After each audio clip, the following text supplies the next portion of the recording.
नमस्कार दोस्तों, मैं हूं मनु और आप देख रहे हैं वर्ल्ड 360 विद मनु। आज के हमारे स्पेशल सेगमेंट बिग न्यूज में सवाल है, अफगानिस्तान की सरकार और तालिबान के बीच क्या चीन मध्यस्थता की भूमिका निभा सकता है? तालिबान की चीन यात्रा का क्या होगा?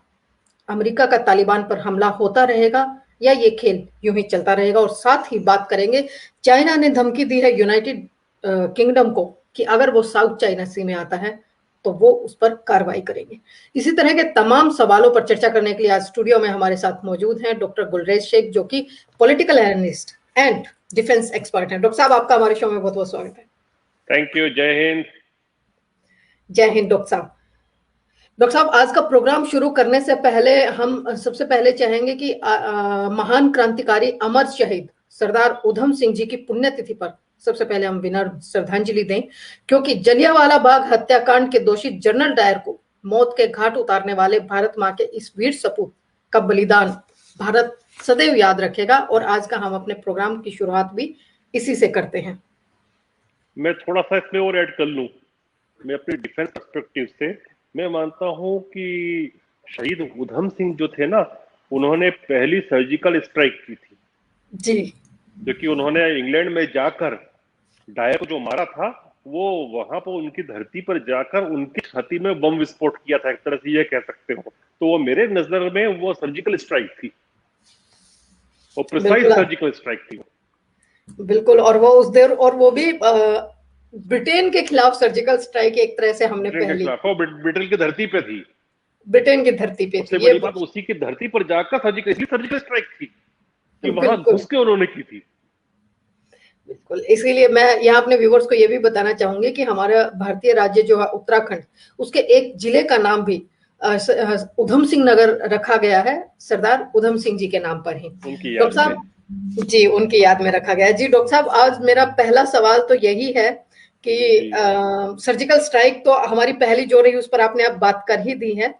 हाल ही में आपको पता है कि तालिबानी संगठन जो है वो चाइना गया है, प्रतिनिधि मंडल वहां गया है, और चाइनी विदेश मंत्री ने वोंग यी जो हैं, उन्होंने शर्त रखी थी इस मुलाकात से पहले कि तालिबान के साथ बातचीत का रास्ता तभी कंटिन्यू रहेगा जब वो आतंकवादी संगठन ईस्ट तुर्किस्तान इस्लामिक मूवमेंट से अपने संबंधों को खत्म करेगा। आप इस विजिट को और चाइना की तरफ से जो ये शर्त रखी गई है, इस दोनों को आप कैसे देखते हैं? नहीं, देखिए, ये जो बातें हैं ना मनु, ये केवल दुनिया को दिखाने के लिए है कि हम विद कंडीशन मिल रहे हैं। ये सब कंडीशन है और ये सब जो बातें हैं ये पहले से ही हो चुकी है हमारे सामने पहले। ये तो केवल परोसी गई है। अब आपको याद होना चाहिए कि सुहेल शाहीन ने, जो कि तालिबान के प्रवक्ता हैं, उन्होंने कुछ समय पहले क्या कहा था कि चाइना उनका मित्र है और जो शिनजियांग के जो लोग वहां पर फ्रीडम के लिए स्ट्रगल कर रहे हैं चाइना से, वे उग्रवादी हैं। तो आप ये समझिए, चीन दोस्त है और शिनजियांग जो है वो उग्रवादी है। इसका मतलब ये इलू इलू जो है ये पहले से चल रहा है। और कुछ समय के बाद आपको हो सकता है चीजें मालूम पड़े कि अमेरिका इतना ज्यादा फेल क्यों हुआ अफगानिस्तान में, उसमें कौन कौन से स्टेट एक्टर्स थे और कौन कौन से नॉन स्टेट एक्टर्स थे। हो सकता है कि आपको कुछ समय के बाद ये भी मालूम पड़ेगा कि किस प्रकार से आर्म एंड एम्यूनेशन और पैसा चाइना से फ्लो हो रहा था। यूएस बार बार जो है वो तो इल्जाम लगा चुका है कि जो उनकी रशिया की एक नॉन स्टेट एक्टर एजेंसी है, जिसका नाम मैं थोड़ा भूल रहा हूं, कि उनको रशिया ने ऑलरेडी काम दिया था कि तालिबान के माध्यम से अमेरिकन जो सोल्जर्स थे उनको मरवाया जाए। तो ये सब जो है ना, ये पहले से चल रहा है, ऐसा नहीं है कि अभी अभी हुआ है।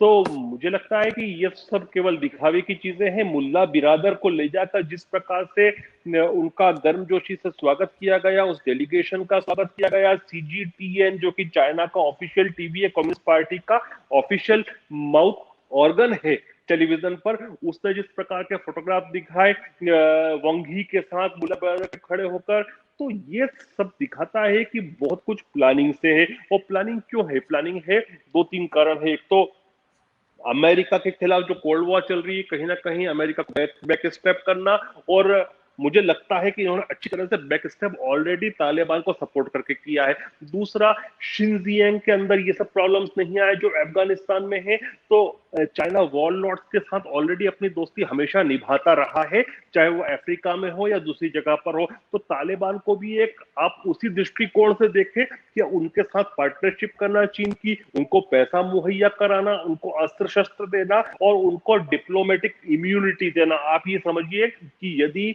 चाइना के स्टेट काउंसिलर, मतलब वहां के जो फॉरेन मिनिस्टर वांग ही खड़े हैं मुल्ला बिरादर के साथ, उस मुल्ला बिरादर के साथ जिनको कई कई सालों तक के अमेरिकन ने प्रिज्न में रखा था, तो इसका मतलब तालिबान को वो लेजिटिमेसी दे रहे हैं। इसके पहले हमने देखा था कैसा तालिबान का डेलीगेशन मॉस्को में गया था और मॉस्को में उन्होंने प्रेस वार्ता की थी, तो वहां पे भी उनको लेजिटिमेसी मिल रही है। तो अभी जो मुझे दिखा है ना कि रशिया प्लस चाइना इस कोल्ड वॉर में तालिबान को साथ लेकर पूरा जो ये एरिया है सेंट्रल एशिया का, Afghanistan is known as heart of Asia, इस पर अपना जो प्रभाव है उसको स्थापित करने में लगे हैं।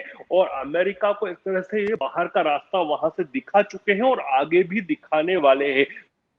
प्लस रेयर अर्थ जो है ना मनु, ये बहुत इंपॉर्टेंट है और रेयर अर्थ में अभी 70% से ऊपर सप्लाई के ऊपर चाइना का कब्जा है। और एस्टिमेटेड है, ये केवल एस्टिमेट है, रॉ एस्टिमेट थे, क्योंकि अफगानिस्तान की धरती के अंदर कितना क्या खजाने छुपे हुए हैं नोबडी नोज एग्जैक्टली। तो माना जाता है कि $3 ट्रिलियन से ज्यादा अमेरिका ने $1 ट्रिलियन $2 ट्रिलियन के बीच में ही खर्च किया है वहां पर इतने 20 साल में भी। $3 ट्रिलियन से ज्यादा तो केवल रेयर अर्थ है। तो चाइना की नजर उस पर भी है, क्योंकि बिना रेयर अर्थ के ना मॉडर्न जेट्स चल सकते हैं, ना आपके कंप्यूटर डिवाइसेस चल सकते हैं, ना आपके ऑटोमोबाइल चल सकते हैं, ना फाइटर मशीनरी चल सकती है।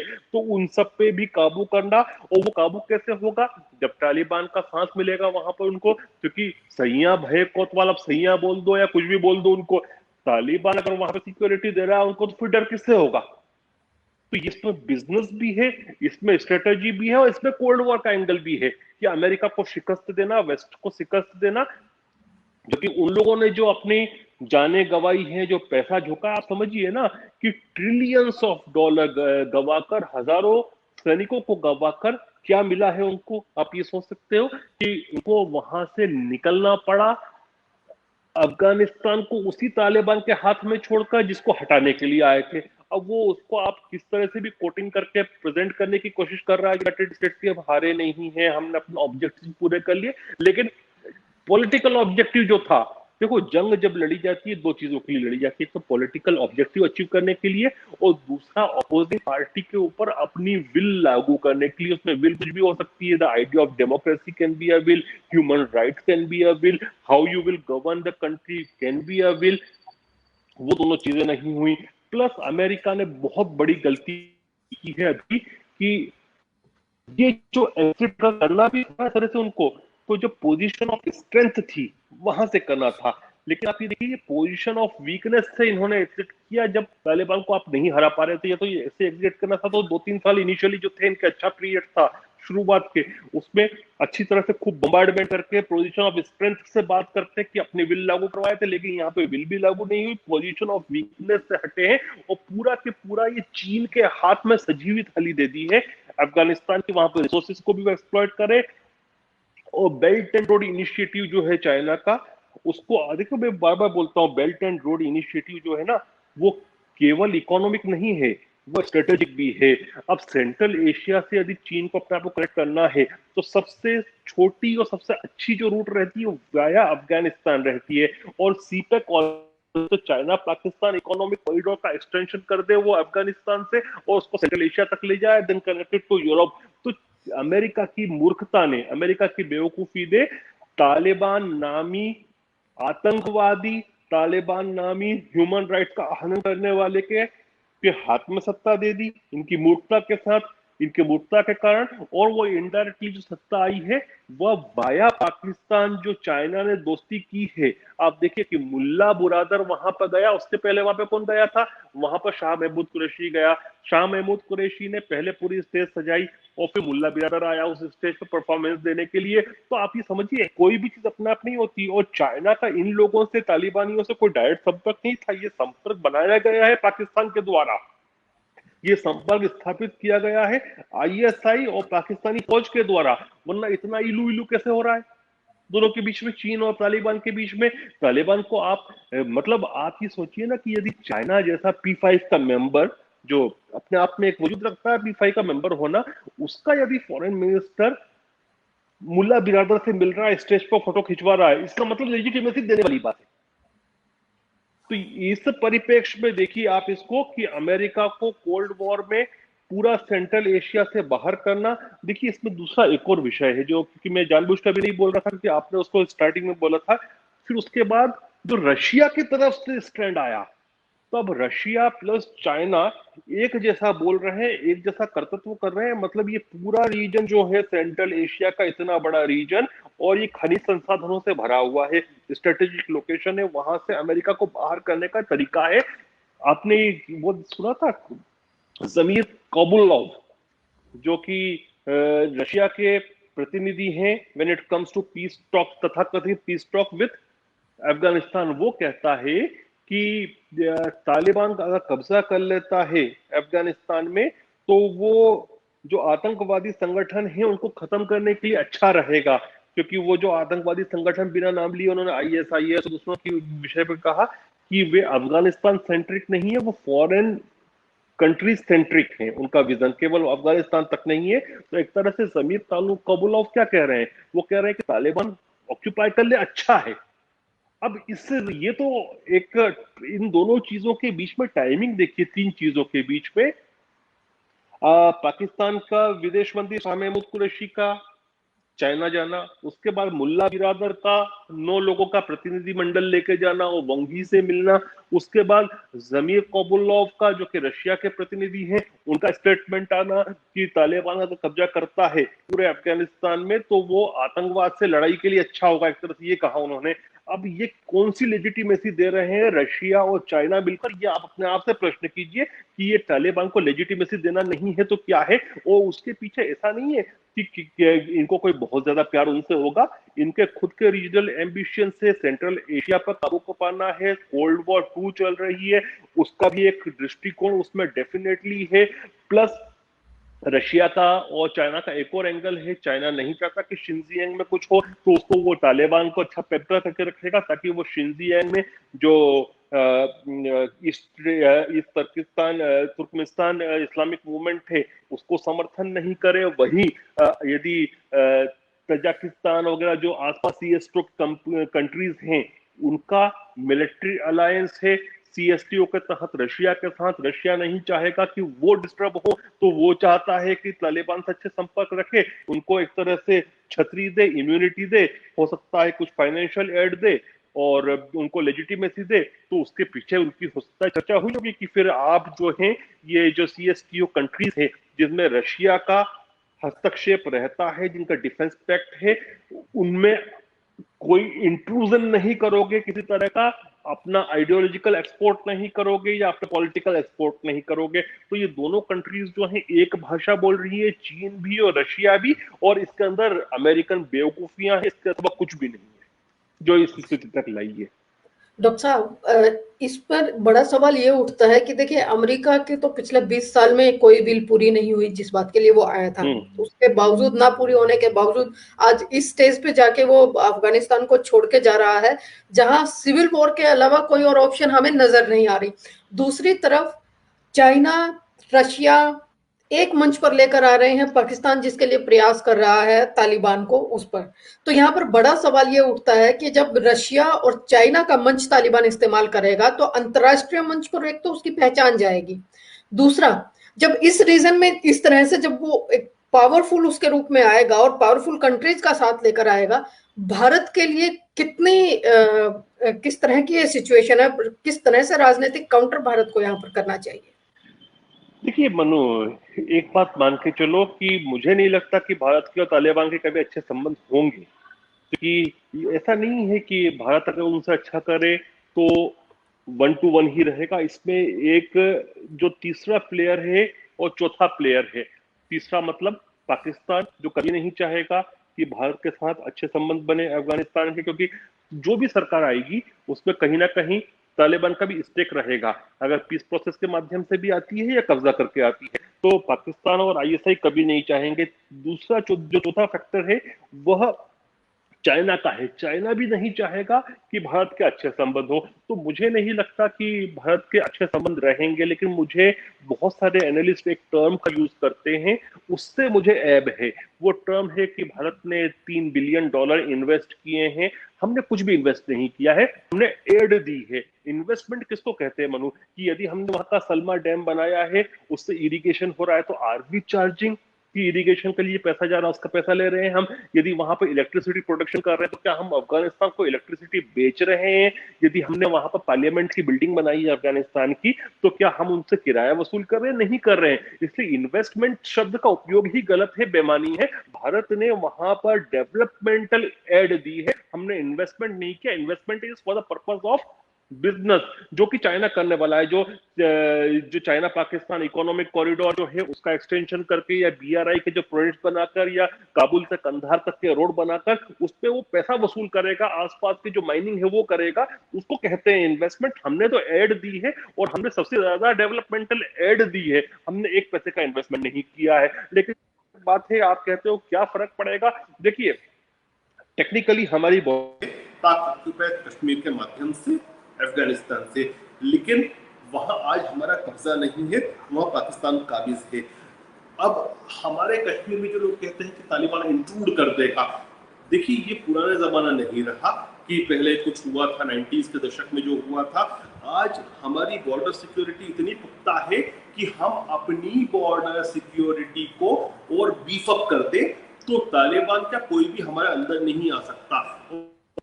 करता है उसको तो हम टेकल कर ही रहे हैं। The nuisance called Pakistan, we are already tackling them, Pakistan के न्यूसेंस को। तो मुझे नहीं लगता कि कश्मीर पर कुछ फर्क पड़ना है या कहीं भी कुछ फर्क पड़ना है, इससे कोई प्रभाव नहीं पड़ना है। हाँ, इंटरनेशनल डिप्लोमेसी चल रही है, इंटरनेशनल कूटनीति चल रही है, वो हम खेल रहे हैं। और हम, आप मान के चलें कि इसमें जिस शिप में रहेंगे वही शिप रहेगा जिसमें अमेरिका है, जिसमें ब्रिटेन है, या पश्चिमी जगत है, क्योंकि दूसरा शिप जो है वो चीन वाला शिप है। हम चाहकर भी उस शिप में नहीं हो सकते, क्योंकि हमारा सीमा विवाद तालिबान के साथ नहीं है, हमारा सीमा विवाद चीन के साथ है। तो इसमें कोई पैनिक होने की स्थिति नहीं है, क्योंकि अमेरिका हट गया है, ये बात सच है। लेकिन कहीं ना कहीं अमेरिका आज भी ग्लोबल पावर है, वो स्टेक्स कुछ ना कुछ रखेगा। और जब कूटनीति होती है ना, तो गिव एंड टेक होता है। तो गिव एंड टेक जो होगा दोनों तरफ से, उसमें हमको भी कुछ मिलेगा। डॉक्टर साहब यहाँ एक और सवाल, साथ में है, साथी हैं। जी डॉक्टर साहब यहाँ एक सवाल ये भी, पार्टनर है।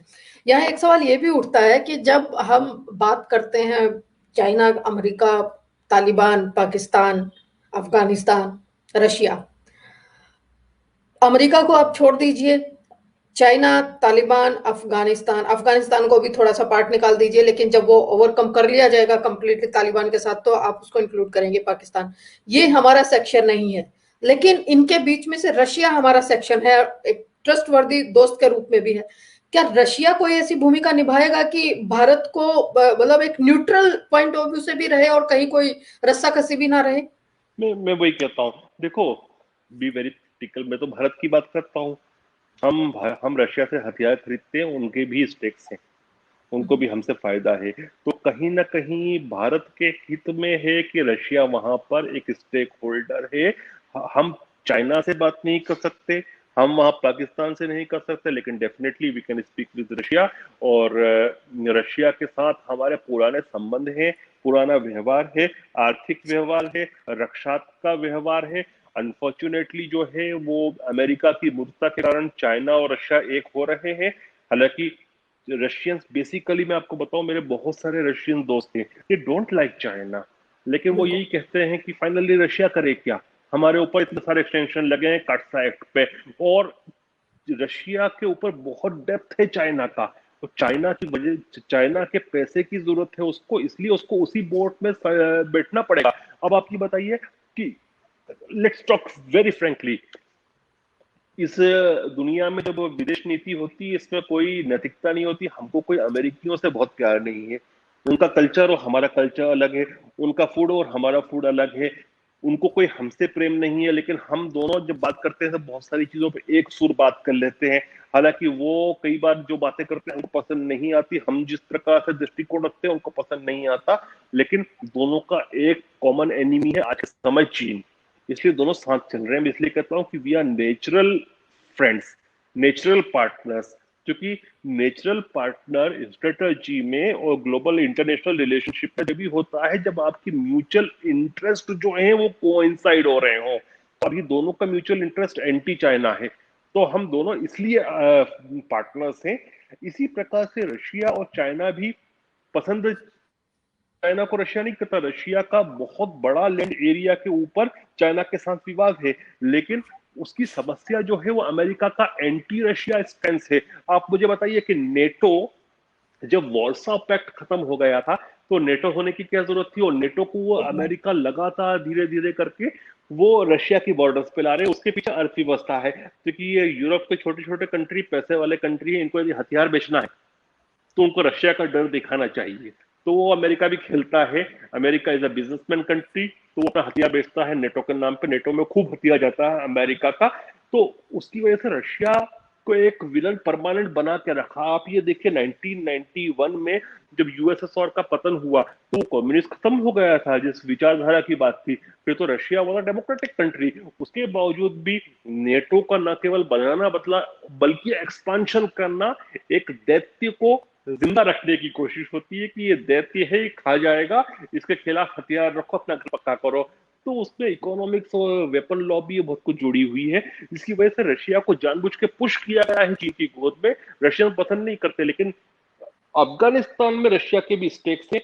वो चाहता है कि पुराना जो यूएसएसआर का जो एरिया था, जितने स्पैंस है, और कहीं ना कहीं क्या होता है, एससीओ और सीएसटीओ, इन दोनों के बीच में भी कंपटीशन चलता है। एससीओ में जो प्रभाव रहता है वो चीन का है, और सीएसटीओ तो डेफिनेटली रशिया का है। मिलिट्री पैक्ट है, वो तो मिलिट्री अलायंस है। तो वो दोनों भी आप देखिए कि उसमें जो इंटरसेक्शन होता है वो जाके होता है सेंट्रल एशिया पे। और सेंट्रल एशिया पे कंट्रोल करने के लिए दोनों के एक्चुअली हित जुड़ते भी हैं और टकराते भी हैं। तो दोनों पसंद भी करते हैं, नहीं भी पसंद करते हैं, लेकिन रशिया की मजबूरी है कि उसको रहना ही पड़ेगा चीन के साथ जब तक अमेरिका अपने तरीके को सुधारता नहीं है। अमेरिका आज कार्ड हटा दे, यदि आज वो डिक्लेयर कर दे कि Russia is not an adversary, Russia के जितने प्रोजेक्ट है हर प्रोजेक्ट को नहीं रोका जाए, रशिया की जो वेपन इंडस्ट्री है उसमें यदि कोई भी खरीदता है उस पर सैंक्शन लगाने की बात नहीं की जाए, तो ये फ्रेंडशिप अपना टूट जाएगी। लेकिन हमारे अच्छा है कि अभी रशिया का स्टेक अफगानिस्तान में है। कम से कम हमारी एक वॉइस रहेगी, एक सेन कंट्री है जिससे हम बात कर सकते हैं कि हमारे हित इधर है, आपको प्रिजर्व रखना है क्योंकि हम आपसे हथियार खरीदते हैं। डॉक्टर साहब, यहाँ पर एक सवाल ये भी उठता है, क्या भारत इसमें कोई भूमिका नहीं निभा सकता? क्योंकि देखिए, अमेरिका और रशिया के बीच में अगर सेंटर पॉइंट बनता है तो भारत बनता है, अगर दोनों को एक मंच पे लाना हो तो कहीं ना कहीं। और अमेरिका, ठीक है, अमेरिका पहले अपने हित देखेगा, उसके बाद वो भारत के पक्ष में कोई बात करेगा, इसमें कोई दो राय नहीं है। लेकिन जो जिस तरह के सैंक्शन रशिया पे लगाए हुए हैं और जिस तरह से रशिया चाइना के करीब आता जा रहा है, ये जाहिर सी बात है कि भारत के लिए ये एक चिंता का विषय है। तो भारत इसमें रोल प्ले, इधर से जब ये पैनल एक इस तरफ चल रहा है तो भारत अमेरिका को क्यों नहीं इस पर अपनी कुछ डेवलपमेंट करता कि रशिया के साथ वो ज्वाइन हैंड करे ना करे, क्योंकि वो सुपर पावर का भी गेम है, लेकिन वो रिलैक्सेशन तो कर सकते हैं। क्या इस तरह का कोई चैनल भारत नहीं पैरेलली चला सकता रशिया के फेवर में? देखो, यदि ट्रंप होता है तो आप कर सकते थे। विद बाइडेन एडमिनिस्ट्रेशन कुछ नहीं होना है। क्यों नहीं होना है? क्योंकि बाइडेन तो शुरू से एंटी रशिया स्टेंस लेकर चल रहे हैं, और ये कहते हैं बाइडेन एडमिनिस्ट्रेशन की एंटी चाइना है, लेकिन मुझे तो अभी तक एंटी चाइना कुछ करते हुए नहीं दिखे सिवाय गिमिक के रेटोरिक के कि ये करेंगे वो करेंगे, वॉर ऑफ वर्ड्स होती है, सब कुछ होता है, लेकिन प्रैक्टिकली कुछ नहीं हो रहा। लेकिन when it comes to Russia, उनका स्टैंड सही नहीं है। अब ये नहीं पता हमको, इसमें व्हील्स विद इन व्हील्स बहुत सारे होंगे कि इसमें चीन की क्या भूमिका है। चीन भी नहीं चाहेगा कि रशिया के ऊपर से सैंक्शन हटे और रशिया यूएस पास में आए। और कितने अमेरिकन कॉम्प्रोमाइज्ड हैं। देखो, मैं तो एक बात कहता हूँ मनु, अगर if you have relationship in Britain, Britain की एक संस्था है I am forgetting the name, जो तो काफी सारी चीजों के बीच जो जर्नलिस्ट हैं, जो ऑनलाइन का वेबसाइट है, और वे काफी चीजों पे इन्वेस्टिगेशन करते हैं, इंक्लूडिंग अभी कुछ समय पहले भी उन्होंने की थी, जो फाइजर कंपनी ने जिस प्रकार की डील्स की थी साउथ अमेरिकन कंट्रीज के साथ, उनको भी एक्सपोज किया था। मैं नाम एकदम से भूल रहा हूँ, बेलिंग कैट है क्या, है बेलिंग कैट है क्या? नहीं, मेरे माइंड में कोई दूसरी संस्था चल रही थी, पर वो इससे कनेक्टेड नहीं है डॉक्टर साहब। नहीं, just if you are having computer, हाँ हाँ बिल्कुल। just Google bellingcat.com। क्या बोला आपने? बेलिंग कैट, बिल्ली के गले में बेलिंगटन। घंटी डालना, bellingcat.com। तो ये जो संस्था है ना, ये बहुत सारी इन्वेस्टिगेटिव जर्नलिज्म करती है। If I am not wrong, it is Bellingcat only. नहीं, ये तो कुछ और ही निकल के आ गया है। या bellingcat.com, the home of online Bellingcat. Investigation. Yes billings yes, cats. अच्छा, मेरे पे तो बेलिंग कुछ और कैट, ही बी दिखा ई रहा है। Double L I. हाँ, जी। बेलिंगकैट जो है ये इस प्रकार की कुछ और संस्थाएं जो हैं, जो इन्वेस्टिगेटिव जर्नलिस्ट चलाते हैं, उनसे एक बार संपर्क करें। मैं बड़ा इजी तरीका बताता हूं आपको, कि यदि आपको मालूम करना है कि ये वाला एडमिनिस्ट्रेशन यूएस का या कोई भी एडमिनिस्ट्रेशन चाइना से कितना कॉम्प्रोमाइज्ड है, तो बड़ा इजी तरीका यह है कि जितनी बड़ी कंपनीज जो है चाइना की अमेरिका में रजिस्टर्ड है, उनके बोर्ड ऑफ डायरेक्टर्स को देखो, उसमें कितने सेनेटर मैन वीमेन हैं, कितने कांग्रेसमैन मैन वुमेन हैं, या उनके परिवार के जन हैं। क्योंकि ये पैसे लेकर बैठते हैं उन कंपनी के बोर्ड में, ऐसा नहीं जो उनकी सेवाएं दे रहे हैं। वो सेवाएं जो होती है, वो डिप्लोमेटिक सेवाएं होती है, पॉलिसी की सेवाएं होती है, लॉबी करने की सेवाएं होती है। तो आपको मालूम पड़ जाएगा कि कितना एडमिनिस्ट्रेशन कॉम्प्रोमाइज हो चुका है चाइना से। तो यदि चाइना का ये भी हो सकता है कि वो नए एडमिनिस्ट्रेशन से, या जो भी administration, I am not just saying about this administration, any administration in United states, यदि उसके लोग कॉम्प्रोमाइज हो जाते हैं, तो वो चाहेगा कि रशिया और यूएस को दूर रखे, ताकि रशिया उसके नजदीक आए। डॉक्टर साहब, अभी हाल ही में आपने सुना होगा कि चाइना ने यूके को धमकी दी है एक तरह से, कि अगर वो साउथ चाइना सी में आते हैं तो हम उस पर कार्रवाई करेंगे। आपके क्या विचार हैं इस पे?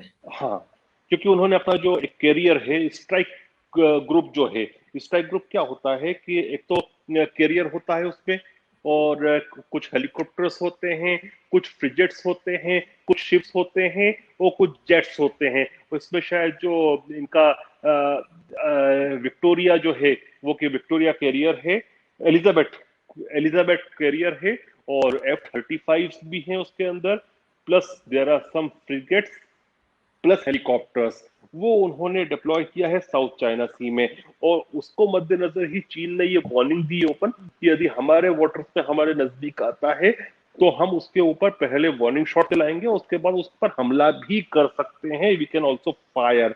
अब इसको दो चीजों से आप कोऑर्डिनेट करें।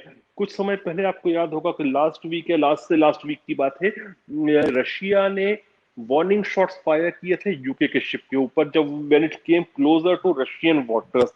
अब ये दोनों का एक जैसा कोऑर्डिनेटेड मूव दिख रहा है, कि ये बार बार जो है, ये अमेरिका को नहीं दे रहे सीधे, ये कंपेरेटिवली जो कमजोर अलाय है अमेरिका का, आई एम नॉट सेइंग कि यूके इज वीक, लेकिन कंपैरेटिवली डेफिनेटली वो वीकर अलाय है यूएस का।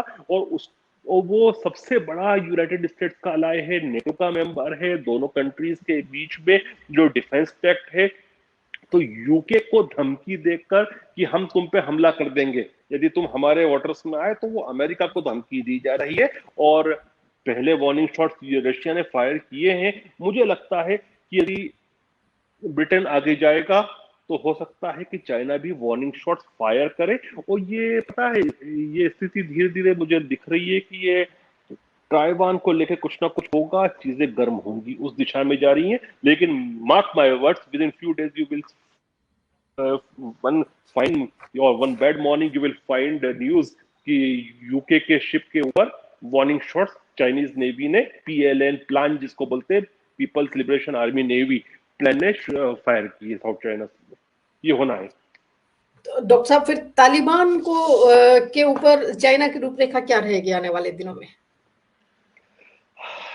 तालिबान अल्लाह की तरह काम करेगा, और अल्लाह बोल दो या वो ऐसा वॉरलॉर्ड जिसका पार्टनर जो होगा अफगानिस्तान में वो चाइना होगा। चाइनीज इन्वेस्टमेंट को तालिबान जो है वो प्रोटेक्शन देगा। साथ में जितनी माइनिंग होगी रेयर अर्थ की, गैस की, गोल्ड की, इन सब चीजों की, उसमें तालिबान का भी हिस्सा रहेगा। पैसा चीन लगाएगा, इक्विपमेंट चीन लगाएगा, माइनिंग चाइना करेगा, उसका कमीशन जो है वो तालिबान को मिलेगा, और एक्सट्रैक्शन जो है रिसोर्सेज के वो चीन करेगा। और चाइना और ताइवान का क्या रहेगा डॉक्टर साहब आने वाले दिनों में? देखो चाइना, देखो अभी पता है मनु, वापस से मुझे ऐसा दिख रहा है कि कोविड-19 की जो हमने सेकेंड वेव देखी थी ना, अब उसकी स्टार्टिंग शायद चीन में हो रही है। अब जब चाइना में फिर लॉकडाउन की स्थिति बनती है, और अभी इसका एक कारण हो सकता है, देखो कभी आपको मालूम नहीं पड़ेगा चाइना में इतनी सेंसरशिप है कि जिस प्रकार से इन्होंने सेंटिटी ईयर मनाया, उनकी 100वीं वर्षगांठ मनाई, और उसमें जिस तरह से लोगों का मेलजोल हुआ, जिस प्रकार से भीड़ उमड़ी, उसकी वजह से भी शायद ये फैला हो। तो हो सकता है कि लोगों में, आवाम में गुस्सा हो चीन की कम्युनिस्ट पार्टी के खिलाफ, कि वापस से इनकी वजह से ये कोविड-19 फैला है, जिस तरह से इन्होंने अपनी 100वीं वर्षगांठ मनाई। अब आप ये सोचिए ना कि शी जिनपिंग को अपनी पॉपुलेशन को भी अपने साथ रखना है, और चीनी कम्युनिस्ट पार्टी को भी साथ रखना है। तो उसके लिए सबसे इजी तरीका यह है कि एक इमोशनल इशू को ले आए, कि शी जिनपिंग ने जो पिछले 70 साल से नहीं हो पाया, ताइवान का unification with the mainland China, वह कर दिया। और उससे क्या है, 2-3 मकसद इनके हल हो जाएंगे। एक तो आइडियोलॉजिकली, जो माओ कहता था कि 5 फिंगर्स की बात करता था, वो माओ वाली जो आइडियोलॉजी, इसको कहते हैं रेड जीन, वो red gene, ultra red gene बन जाएगी। ये एक फायदा हो सकता है शी जिनपिंग को। फिर क्या होगा कि शी जिनपिंग का नाम इतिहास में माओ के बाद चीनी इतिहास में लिखा जाएगा, कि माओ ने लॉन्ग मार्च की, और चाइना का पूर्ण जो यूनिफिकेशन था वो शी जिनपिंग ने किया। तो वो अमर होने के लिए हिस्ट्री के बुक्स में, चाइनीज हिस्ट्री के बुक्स में अपने आप को स्थापित करेंगे। फिर लोगों का जो गुस्सा होगा दूसरी दूसरी चीजों पे, चाहे वह जो फ्रीडम ऑफ एक्सप्रेशन को दबाया जा रहा है, या फिर वहां पर ऑनलाइन प्लेटफॉर्म्स के साथ जो ज्यादती की जा रही है, या कोविड-19 फैलता है और लॉकडाउन बढ़ते हैं, लोग मरते हैं, तो उसका जो गम होता है लोगों में, उन सब चीजों को भुलाकर उनको लगा कम से कम कंट्री का यूनिफिकेशन शी जिनपिंग ने किया। फिर एक और बहुत बड़ी चीज मैं बार बार कहता रहा हूं, कि लैंड मास से ज्यादा जो चीन को आकर्षित कर सकता है ताइवान पर हमला करने के लिए, वो क्या हो सकता है पता है? कि वहां पर जो सेमीकंडक्टर की कंपनी है, वो सबसे बड़ी कंपनी है वर्ल्ड की, और चीन ने अभी तक 300 बिलियन यूएस डॉलर से ज्यादा खर्च कर दिया है, लेकिन सक्सेसफुल नहीं रहा है सेमीकंडक्टर्स को बनाने में। शायद चाइना 16 से 20% ही जो उसकी रिक्वायरमेंट है वो बना पाता है अपने देश में, बाकी उसको इंपोर्ट करना पड़ता है दूसरे देशों से। उसमें भी 5 नैनोमीटर से कम का जो सेमीकंडक्टर है वो बना नहीं पाता, बड़ा सेमीकंडक्टर बन रहा है। और everything is thriving upon the semiconductors, let it be the systems on which we are working right now। अभी पता है मैकेंटोश ने जो का नया लैपटॉप लाया है एप्पल, उसमें उन्होंने इंटेल को डिच कर दिया है एक तरह से, और जो M1 चिप ली है वो कहाँ की बनी हुई, वो ताइवान की बनी हुई, that's not made in USA. तो चाइना उन प्रोडक्शन यूनिट्स को अपने कब्जे में करने के लिए भी ताइवान पे अटैक कर सकता है। देखना ये होगा कि अमेरिका कैसा रिस्पॉन्ड करता है, जो कि बाकी जापान वगैरह तो कुछ भी कहें, जापान ने अपना जो डिफेंस डॉक्यूमेंट निकाला उसमें कहा कि उसके लिए हम लड़ लेंगे, लेकिन जापान में वो कैपेसिटीज नहीं है। अगर अमेरिका बीच में आता है तो ही कुछ होगा, वरना चीन कुछ घंटों में कब्जा कर सकता है। हालांकि ताइवान रेजिस्ट करेगा, Taiwan will definitely give a bleeding nose to China, लेकिन at the end of the day कब्जा हो जाएगा। लेकिन डॉक्टर साहब, इतिहास में ये भी तो है कि ताइवान चाइना को एक बार मात भी दे चुका है क्या? और अब तो और ज्यादा एडवांस हो गया होगा वियतनाम, स्थिति? नहीं नहीं नहीं नहीं नहीं, हाँ, वियतनाम ने मात दी है। वियतनाम। देखो क्या जी था जी, कि ताइवान नहीं, कॉमिंटर्न वियतनाम में। पार्टी, वो तो चंकाई शेख जो थे उनको पूरा देखो Chinese communist party, communist are very shrewd people, कहीं पर भी हो ये। इन्होंने क्या किया कि सेकेंड वर्ल्ड वॉर में जापानीज से जो जेप्स से लड़ना था ना, वो काम कम्युनिस्टों ने ही नहीं किया। हालांकि इनकी सुलह हो गई थी उस समय कि हम सब दोनों मिलकर जापानीज को हराएंगे, कम्युनिस्ट पार्टी और कॉमिंटॉन केटीएम, जो कि वहां की जो चंकाई शेख की पार्टी थी। लेकिन इन्होंने अपने फोर्सेस को बाकायदा संभाल के रखा कि लेट द वॉर एंड, इनको लड़ने दो। कॉमिंटर्न्स लड़े, चंकाई शेख की आर्मी लड़ी जापानीज से, और वो लड़ने की वजह से सेकेंड वर्ल्ड वॉर जब तक खत्म हुई तब तक उनकी शक्ति क्षीण हो चुकी थी, और फिर उस पूरे क्षेत्र में सोवियत संघ यूएसएसआर जो था ना, उसका कब्जा हो गया था। तो यूएसएसआर कम्युनिस्ट कम्युनिस्ट भाई भाई की धारणा से इनका सपोर्ट कर रहा था माओ जेडोंग का। तो माओ ने फिर पूरा खदेड़ कर चंकाई शेख को बाहर किया, और अंततोगत्वा वो मेनलैंड चाइना छोड़कर अपने सहयोगियों के साथ ताइवान के आइलैंड पे चले गए और वहां अपनी सरकार बनाई, और US thanks to United States की वजह से वो सरवाइव करी।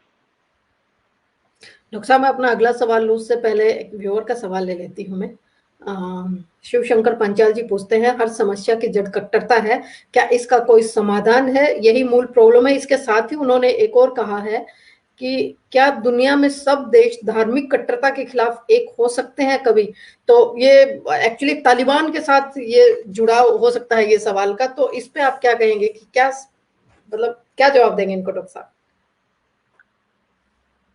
बड़ी स्पष्ट बात है, दुनिया के सब देश मिलकर कट्टरता के खिलाफ कभी भी नहीं होंगे। इसलिए नहीं होंगे कि जब उनको अच्छा लगता है, जब देशों को कि उनके हित में जब कट्टरता होती है तो उसको बढ़ावा देते हैं। मैं सबसे अच्छा एग्जांपल देता हूँ इस तालिबान को, जो उस समय अफगान मुजाहिदीन कहते थे। जब सोवियत संघ की और अफगानिस्तान की वॉर हुई थी तो CIA, सऊदी अरेबिया और पाकिस्तान ने पूरा मदद की थी। उस समय जो स्टिंगर मिसाइल्स दी थी CIA ने, वो प्रशिक्षण दिया था उनको यूज करने का, वो गेम चेंजर था। उसमें से ही तालिबान निकला, उसमें से ही एक धड़ा जो थोड़ा मॉडरेट हो गया बाद में, वो नॉर्दर्न अलायंस बना, जिसमें अहमद शाह मसूद और ये सब लोग भी थे, हामिद करजाई, वो सब थे। तो इस वो ही लोग कल से थोड़ा मॉडरेट हो जाए इसकी अपेक्षा कर सकते हो, लेकिन पूरा दुनिया जो है वो कट्टरता के खिलाफ होगा, ऐसा नहीं होगा। अब मैं दूसरा आपको इंसिडेंस देता हूँ।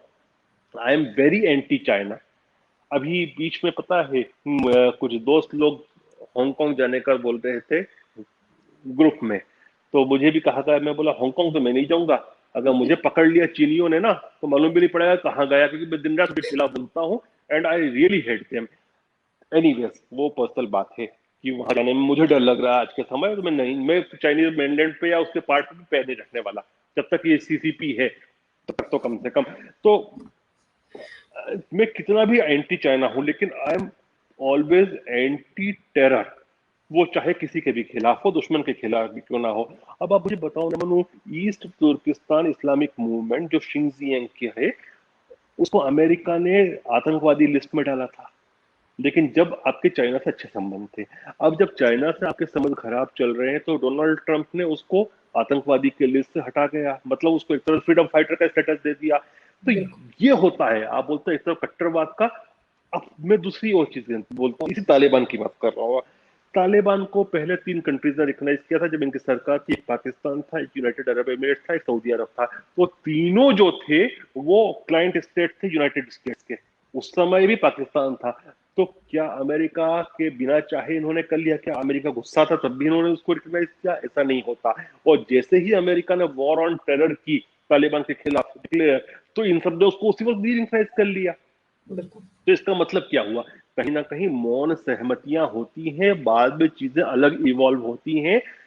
सऊदी अरब की आप एग्जांपल दो ना, आप देखो कि जो अमेरिका डेमोक्रेसी की बात करता है, कट्टरता के खिलाफ बात करता था, ठीक है, आज सऊदी अरब मॉडरेट होने की तरफ जा रहा है। अच्छी चीज है, मॉडरेशन इज ऑलवेज गुड। मध्य मार्ग देखिए, आई एम अ मुस्लिम और मैं बोलता हूँ प्रॉफेट मोहम्मद ने जो बताया है मध्य मार्ग बताया है। गौतम बुद्ध ने भी मध्य मार्ग बताया था, और प्रोफेट मोहम्मद ने भी एक्सट्रीमिज्म को जो था उसका खंडन किया था, उसका मना किया था, मध्य मार्ग पर रहने का कहा था। अब सऊदी अरब मध्य मार्ग पर जा रहा है। लेकिन जो आप ये सोचिए कि सऊदी अरब जो बिल्कुल राइट विंग चल रहा था, कट्टरवाद पे चल रहा था, उसके पीछे 2 कारण थे। एक तो जो अफगान वॉर हुई थी उसमें मुजाहिदीन को जिस तरह से सपोर्ट करना था, उसमें अमेरिका का भी इंटरेस्ट था, सऊदी अरब का भी इंटरेस्ट था। प्लस जो ईरानी रिवॉल्यूशन 79 में आई थी, उससे घबरा गया था सऊदी अरब कि ऐसा नहीं हो कि ईरान जो है उसकी हेजेमनी बन जाए वहां पर। तो उसने अगर वो, क्योंकि वो एक कट्टर रिवॉल्यूशन थी, तो उसके विपरीत सऊदी अरब ने अपना आप को एक और कट्टर चेहरा दिखाया।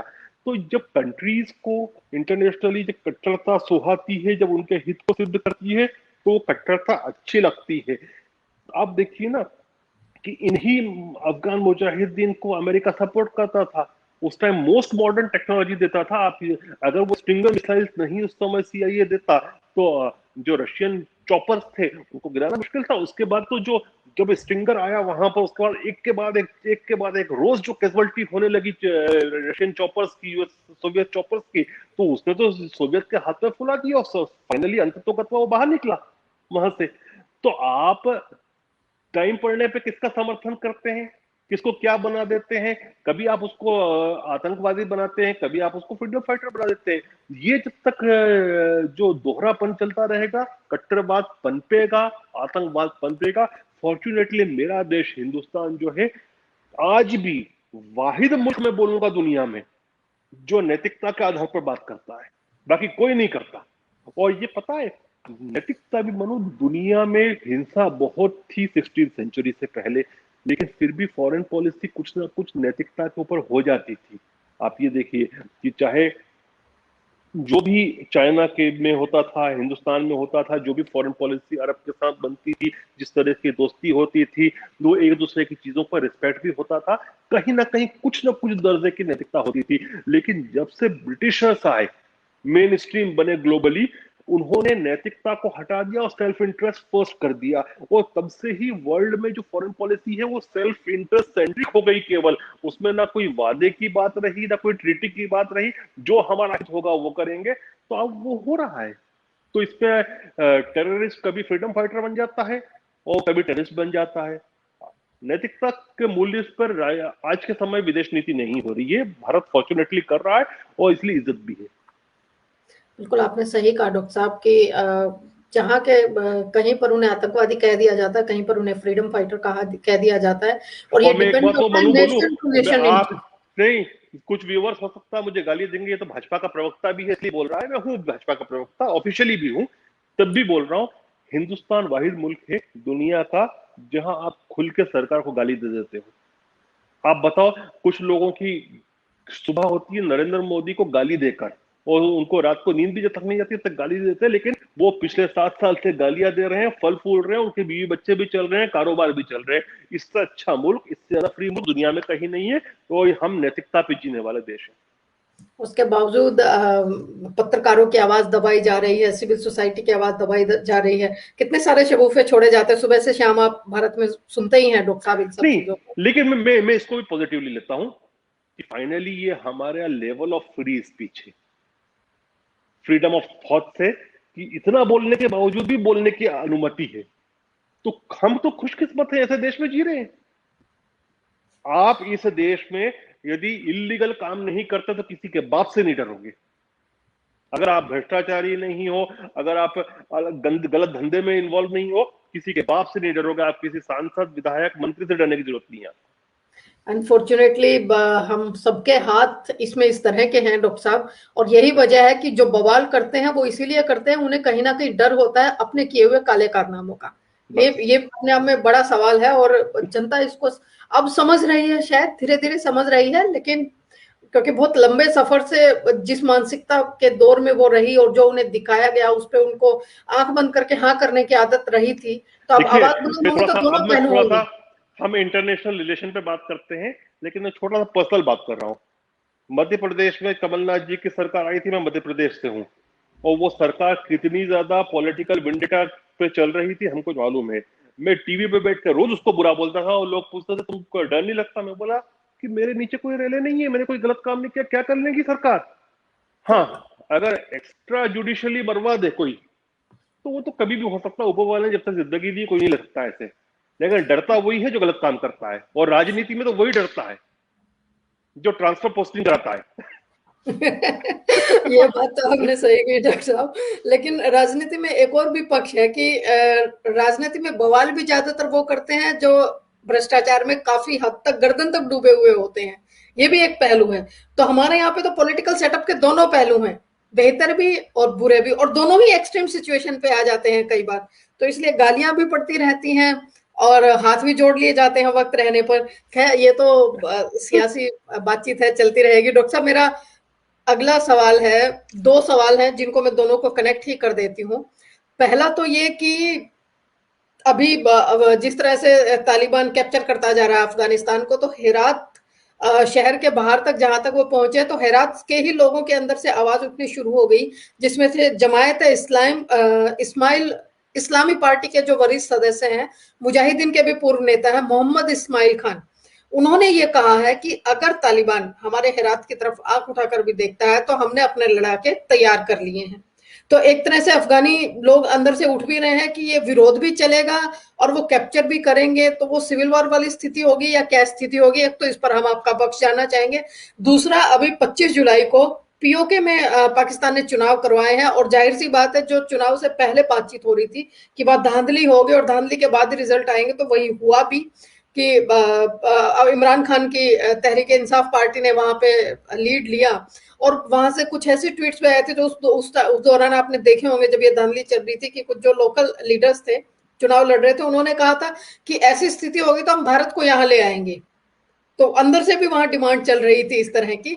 तो आप इन सारे पहलुओं को किस तरह से देखते हैं? देखिए, जहां तक वो एक वीडियो चल रहा था, और if I am not wrong, वो वीडियो ट्वीट किया था मरियम नवाज ने। जी। और मरियम नवाज इस समय पाकिस्तानी एस्टेब्लिशमेंट अर्थात पाकिस्तान की फौज के खिलाफ खुल के बोलती है, मुखरता से बोलती है। अब ये जो धांधली, इमरान खान की औकात नहीं है कि धांधली करे। इमरान खान की औकात में कुछ भी नहीं है कि वो एक दिन भी वहां शासक बनकर रह पाए। ये धांधली करवाई है वहां की फौज ने, क्योंकि फौज को अभी जो सबसे ज्यादा मुफीद दिख रहा है वो इमरान खान दिख रहा है। जिस दिन कोई और मिल जाएगा तो उसको बिठा देंगे। जहां तक बात है पीओके की, देखिए पीओके तो कभी भी स्वतंत्र जिसको ये कहते हैं, वहां किसी नाम की स्वतंत्रता नहीं रही। वहां का जो तथाकथित रूप से प्रधानमंत्री बनाते हैं, उसके ऊपर जो सेक्रेटरी बैठता है वह अपॉइंट होता है इस्लामाबाद से। और वहां के जो प्रधानमंत्री है उसकी कोई हैसियत नहीं है जब तक कि वहां का सेक्रेटरी जो नौकरशाह बैठा है इस्लामाबाद का, वो चीज पर साइन नहीं करे, कुछ भी नहीं कर सकता। तो पीओके जो है ना, वो पूरी तरह से ऑक्यूपाइड टेरिटरी विद इन भी है, वो लोग भी जानते हैं। अब जिस दिन ये बवाल फूटेगा ना, उस दिन मालूम पड़ेगा दुनिया को क्या हो रहा है। और मुझे ऐसा लगता है कि आज भारत का ने जो जो भी कुछ भी किया है नरेंद्र मोदी की सरकार ने, उसकी वजह से कश्मीर शांत हो चुका है।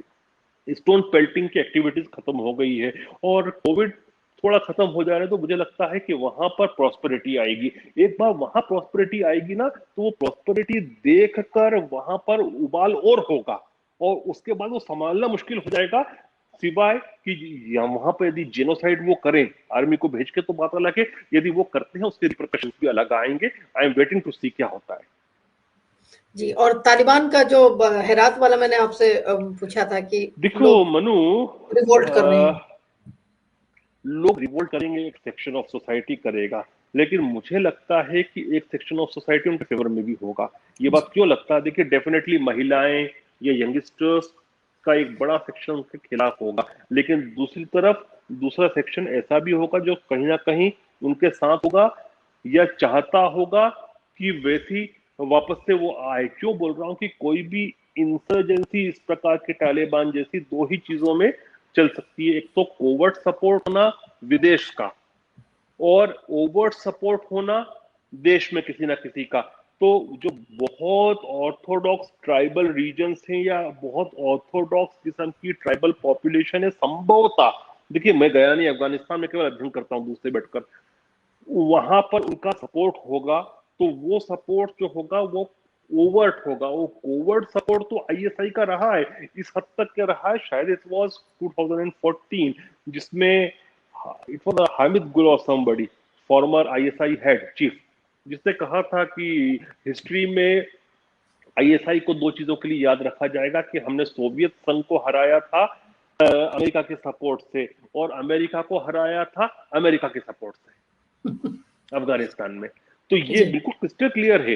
कि किस तरह से ओवर्ट और कोवर्ट सपोर्ट मिल रहा था, और अब तो मुझे लगता है कोवर्ट और ओवर्ट चीन से भी मिल रहा होगा तालिबान को। तो बिना ओवर्ट और कोवर्ट सपोर्ट के, covert support from foreign country और ओवर्ट सपोर्ट देश में कहीं ना कहीं से, कोई भी इस प्रकार का ग्रुप पनप नहीं सकता और इतने साल तक, 20 साल तक जीवित नहीं रह सकता। तो कहीं ना कहीं उनका भी सपोर्ट स्ट्रक्चर होगा। जो बहुत ज्यादा ऑर्थोडॉक्स ट्राइब्स और ट्राइबल मैन और ट्राइबल एल्डर्स होंगे वो शायद उनके साथ होंगे, लेकिन लोग रेजिस्ट भी करेंगे। फाइनली ये देखना है कि अब ये जो कोवर्ट सपोर्ट था वो चाइना और पाकिस्तान का कितना ओवर्ट हो जाएगा, उसके ऊपर इनकी प्रोग्रेस मुझे लगता है बहुत हद तक दिखेगी। बिल्कुल। और आने वाले वक्त में तो ये भी है कि आपने भले ही जिक्र किया हो डॉक्टर साहब कि वहां पर यंगस्टर्स या महिलाओं का भी थोड़ा बहुत विरोध रहेगा। जब तालिबान पूरा कैप्चर कर लेगा तो मुझे नहीं लगता कि महिलाएं वहां कहीं किसी स्थिति में दिखाई भी देंगी, खासकर विरोध के सवर तो नहीं दिखाई देंगे, जिस तरह की उनकी स्ट्रेटेजी रहेगी। सोसाइटी में देखो, जंगजू लोग हैं।